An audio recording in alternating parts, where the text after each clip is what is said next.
Интензивните истражувања на руднина оѓалишта во Источна Македонија потврдија дека овој дел од земјата буквално лежи на златни жици. Како резултат на истите, веќе се утврдени локалитети на кои ќе се отвораат рудници за експлоатација на благородни метали. Првенствено рудникот во местноста Казан Дол кај Валандово, како и на оѓалиштата Кадиица кај Пехчево, Иловица во Василево, Златица, Плавица помеѓу Пробиште и Пикратово и Боров Дол кај Штип и Конче.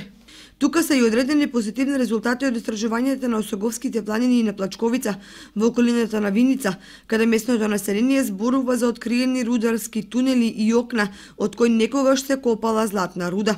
Имам слушано тоа, ама не знам тачно да ви кажам. Па ако отворат, ја мислам дека подобро ќе биде за младата популација и за нас пензионерите. Подобро ќе биде, ја.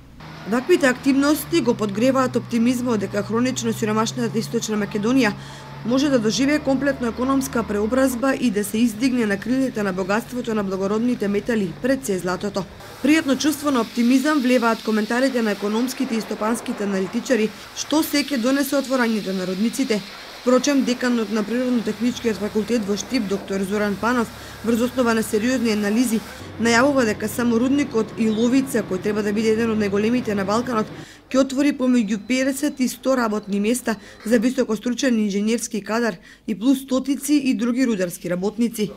Инаку странски експерти во последните години вршеа истражувања и по Осоговските планини, но засега конкретни резултати не се соопштуваат. Стручњаци од областа на рударството потврдуваат дека Осоговието е своевиден рударски басен кој се уште целосно не е истражен.